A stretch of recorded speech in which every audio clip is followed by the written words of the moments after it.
So this is when us as leaders, we sharpen our skills. Our skills. So God hears your worship. Okay, listen to this. God hears your worship, but people hear your skill.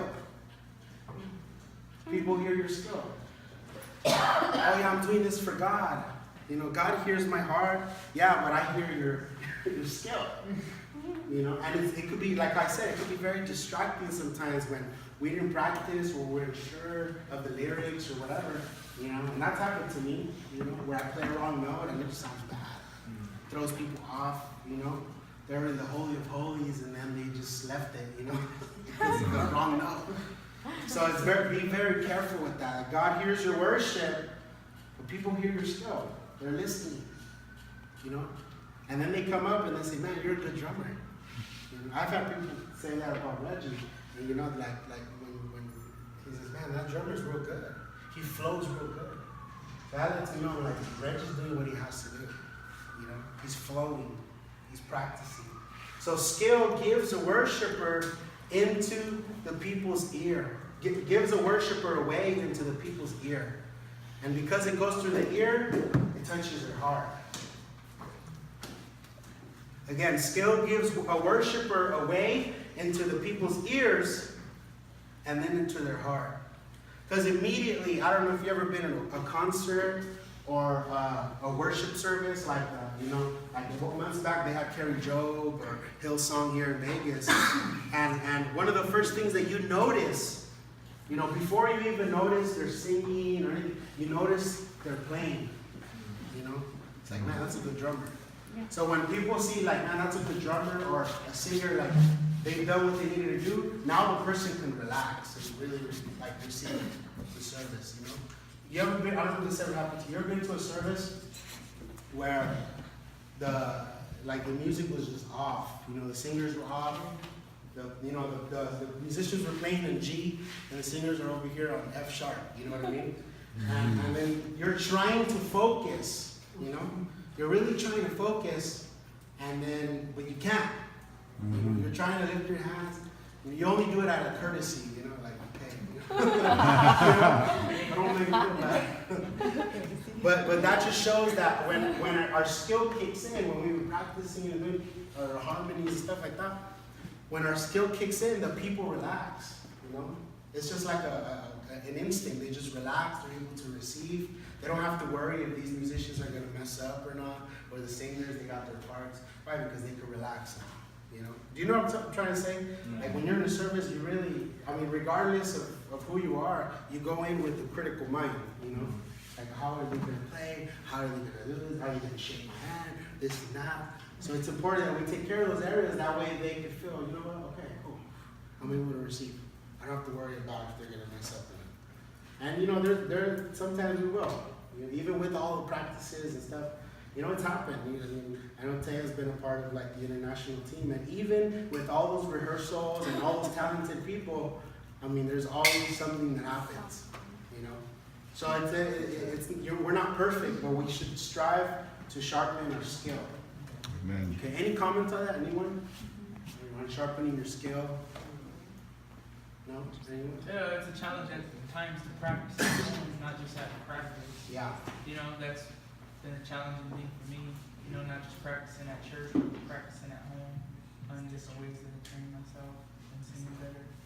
I think the best way, just to add on that, the best way to practice at home and and train like yourself at home is to record the practices, because you're not going to remember your part. So even like Oscar saying, like for when we do the rehearsals for the international, they always tell you like, okay, now we're gonna record. Like you have to take out your phone, like record. Like you go through my voice memos, there's still like a bunch from like old winter retreats that are like still in there. But that's like how you train your voices, by recording your part and then going over it, listening to it, letting it like become a part of you, like really just like training it. But that's good though. Yeah. No, that's so true. It's like the model that we want to really use. You know, we tried using it, but we're getting better at it. It's like when we go to rehearsal, it's rehearsal. It's not practice. Mhm. Yeah. There's a difference. Practice, you go over your part, your individual part, but when you go to rehearsal, you rehearse. All you do is put all the pieces together. We get the musicians, the singers, Mhm. and boom, we bring all the ingredients for the song or whatever we're gonna go over. So, when practice at home, even like there's a lot of free stuff on the internet, man. There's a lot of like courses on YouTube, or even there's websites that you're able to, that has like vocal training. Yeah. Has vocal training, and it's those boring stuff that but you'll be surprised how much of an impact that has. You know, even with the musicians, like learning certain warm-ups or certain scales, like as repetitive as it might be, you know, it's better to take care of like the mistakes in your practice time than in the real stuff, in the time we have to actually go up on stage and do our worship, you know? So that's why it's important, practice. When we give a special song, practice it, go over it, learn the lyrics. Why? Because when we come to rehearsal, we're just going over rehearsal, you know? Because what happens, then you slow down the team. Remember, one member affects the whole team. You're part of the whole team. So if you didn't practice, now we gotta sit down and go over the lyrics with you or the parts or whatever, you know? So it's important, really practice at home. And it doesn't take much, honestly. If you just once a day or once every day, like get this, really sit down and go over the lyrics, you know? Maybe the next day go over the parts, and then the next day go over everything. So by the time you're at rehearsal, you already got everything knocked out. You know, and all we're doing is putting all the pieces together. So that's the model that we want to follow. You know, I mean, there's going to be times, obviously, we're going to be busy and stuff like that. But always strive to practice. And not just practice the song, but go over your voice, you know, because remember, your voice is a muscle, and we want to grow that muscle. I know that when you went to the winter retreat practice, you had said that there were musicians that were set in place for certain sets, but some of the musicians didn't take it serious, and they got the chancla, like they got removed off the set. As skillful as they were, as educated as they were, they didn't come rehearse, like they didn't practice their songs or whatever, and they just like pushed him to the side because he wasn't ready. Yeah, that's true. Yeah, and honestly, I do believe many of you are going to be part of those things. Like World Conference is coming up, and they're going to do a choir, they're going to be singers, and don't think that like, oh, I'm too small to do that. You know, I'm not able to do that. You're able to do it. You can do it. I know they're going to need a lot of singers for the choir and stuff like that. So when you're at that level, it's kind of like you got to have your stuff down.